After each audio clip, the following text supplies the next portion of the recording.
ആർ.ജെ. ബാലാജി സൂര്യ കൂട്ടുകെട്ടിലെത്തിയ കറുപ്പ് എന്ന ചിത്രം ബോക്സ് ഓഫീസ് റെക്കോർഡുകളെല്ലാം തകർത്തുകൊണ്ടിരിക്കുകയാണ്. ചിത്രത്തിലെ ഇന്ദ്രൻസിന്റെ കഥാപാത്രത്തിനും ഏറെ പ്രശംസ ലഭിച്ചിരുന്നു.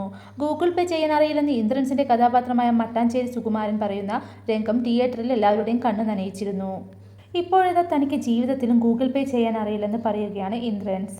താൻ സ്മാർട്ട് ഫോൺ വാങ്ങാൻ കാരണം മമ്മൂട്ടിയാണെന്നും ഇന്ദ്രൻസ് വെളിപ്പെടുത്തി.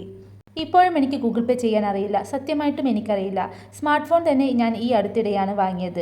മമ്മൂട്ടി സാർ ഒരു ദിവസം എന്തോ കാര്യം പറയാനായി എന്നെ വിളിച്ചു. ഞാൻ എൻ്റെ മകൻ്റെ നമ്പറാണ് എല്ലാവർക്കും കൊടുത്തത്. എല്ലാവർക്കും മെസ്സേജ് അയക്കുന്നതുമെല്ലാം അവൻ തന്നെയാണ്. അപ്പോൾ മമ്മൂട്ടി സാർ അവനോട് എൻ്റെ കയ്യിൽ ഫോൺ കൊടുക്കാൻ പറഞ്ഞു. എനിക്ക് നിന്നോട് എന്തെങ്കിലും രഹസ്യം പറയണമെങ്കിൽ അവനോട് പറയാൻ പറ്റുമോ? നീ എന്താ ഫോൺ എടുക്കാത്തതെന്ന് എന്നോട് അദ്ദേഹം ചോദിച്ചു. അങ്ങനെയാണ് ഞാൻ ഫോൺ വാങ്ങുന്നത്. എന്നാലും എനിക്കിപ്പോഴും അത് നന്നായിട്ട് ഉപയോഗിക്കാൻ അറിയില്ല, ഇന്ദ്രൻസ് പറഞ്ഞു. ഗൂഗിൾ പേ ചെയ്യാൻ അറിയില്ല എന്ന ഡയലോഗ് സ്ക്രിപ്റ്റിൽ ഉണ്ടായിരുന്നുവെന്നും ഇന്ദ്രൻസ് പറഞ്ഞു. എൻ്റെ ശരിക്കുള്ള വേദന കൂടിയാണ് ആ കഥാപാത്രത്തിലൂടെ ഉണ്ടായിരുന്നുവെന്നും ഇന്ദ്രൻസ് കൂട്ടിച്ചേർത്തു.